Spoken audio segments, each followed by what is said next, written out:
एक समय की बात है, एक राजा के दरबार में बहुत ही चतुर मंत्री था। वो हर समस्या का समाधान निकाल लेता था और राजा कोई भी बड़ा निर्णय लेने से पहले उससे सलाह जरूर लेता था। इस कारण दरबार के अन्य लोग मंत्री से चलने लगे।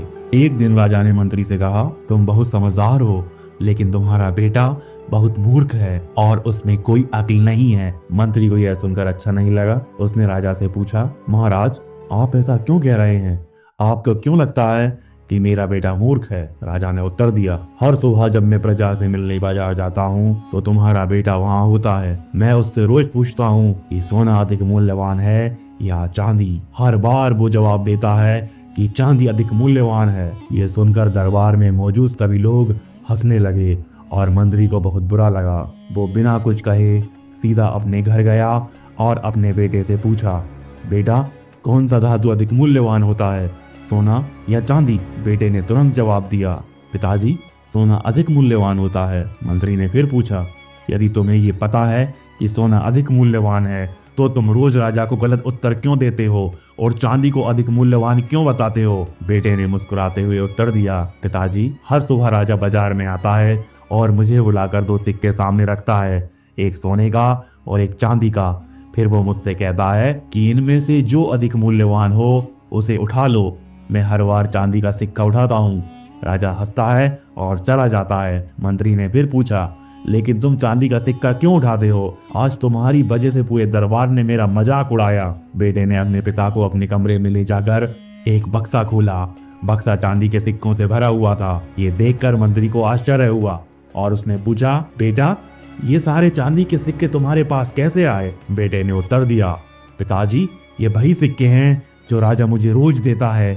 जिस दिन मैं सही उत्तर देकर सोने का सिक्का उठा लूंगा, उस दिन राजा मुझसे ये प्रश्न पूछना बंद कर देगा और मुझे चांदी का सिक्का भी मिलना बंद हो जाएगा। राजा को ये पसंद है कि मैं चांदी का सिक्का उठाऊं और वह हंसकर चला जाए। मैं ये अवसर क्यों गवाऊं? एक सोने के सिक्के के लिए मैं अपनी रोज की कमाई क्यों बंद करूं? ये सुनकर मंत्री अपने बेटे की बुद्धिमानी को समझ गया। वो गर्व से मुस्कुराया और महसूस किया कि भले ही लोग उसके बेटे को मूर्ख समझते हों, लेकिन वास्तव में वो बहुत चतुर है। अब जब भी कोई उसके बेटे को मूर्ख कहता तो मंत्री मुस्कुराकर चुपचाप वहां से चला जाता। दोस्तों, इस कहानी से हमें ये सीख मिलती है कि कुछ लोग थोड़े से काम का बहुत दिखावा करते हैं, जबकि कुछ बिना किसी दिखावे के महान कार्य करते हैं। यदि आपको पता है कि आप सही कर रहे हैं तो ये मायने नहीं रखता कि लोग आपको क्या कहते हैं। दुनिया अक्सर उन लोगों को मूर्ख समझती है जिन्हें वो समझ नहीं पाती। इसलिए अपने रास्ते पर चलते रहिए और अपने लक्ष्य को हासिल करने की दिशा में बढ़ते रहिए। अगर आपको ये कहानी पसंद आई हो तो इसे अधिक से अधिक लोगों तक पहुंचाएं। इसके अलावा इसी वीडियो में एक और छोटी सी कहानी है जिसे जरूर सुनें। एक गांव में एक साधु रहता था। वो बहुत ज्ञानी था और लोग उसकी बातों को बड़े ध्यान से सुनते थे। एक दिन एक व्यक्ति उसके पास आया और बोला, गुरुदेव, मैं जीवन में बहुत असफल महसूस करता हूँ।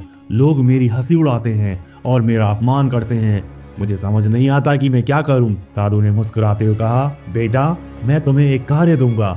इस पत्थर को लेकर बाजार जाओ और किसी से कुछ मत कहना, बस इसे बेचने की कोशिश करना, लेकिन याद रखना, इसे बेचना मत, बस लोगों से इसका मूल्य पूछना। वो व्यक्ति पत्थर लेकर बाजार गया। पहले वो एक सब्जी वाले के पास गया। सब्जी वाले ने पत्थर को देखा और कहा, मैं तुम्हें इसके बदले 1 किलो आलू दे सकता हूँ। फिर वो एक सुनार के पास गया। सुनार ने पत्थर को ध्यान से देखा और कहा, ये तो कीमती लगता है, मैं इसके बदले तुम्हें 500 रुपए दे सकता हूँ। आखिर में वो व्यक्ति एक हीरे जवाहरात के विशेषज्ञ के पास गया।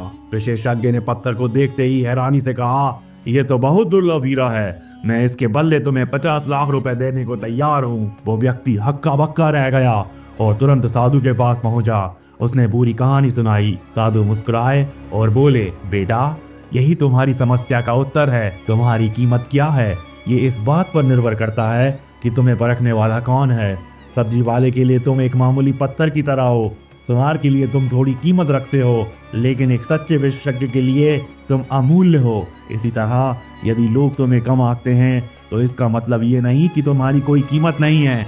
बस सही लोगों के बीच जाओ जो तुम्हारी सच्ची कीमत को समझे। ये सुनकर व्यक्ति की आंखें खुल गईं और उसने अपने जीवन में कभी भी दूसरों की बेकार राय को महत्व ना देने का निश्चय किया। दोस्तों, हमें हमेशा अपने आत्म मूल्य को पहचानना चाहिए और उन लोगों की बातों को नज़रअंदाज करना चाहिए जो हमें कमतर समझते हैं। हमारा असली मूल्य उन्हीं के लिए है जो हमें समझते हैं और हमारी काबिलियत को पहचानते हैं। तो दोस्तों, अगली बार मैं एक और नई कहानी आपके लिए लेकर आऊँगा। तब तक धैर्य रखें, आभारी रहें और जीवन में आगे बढ़ते रहें। धन्यवाद।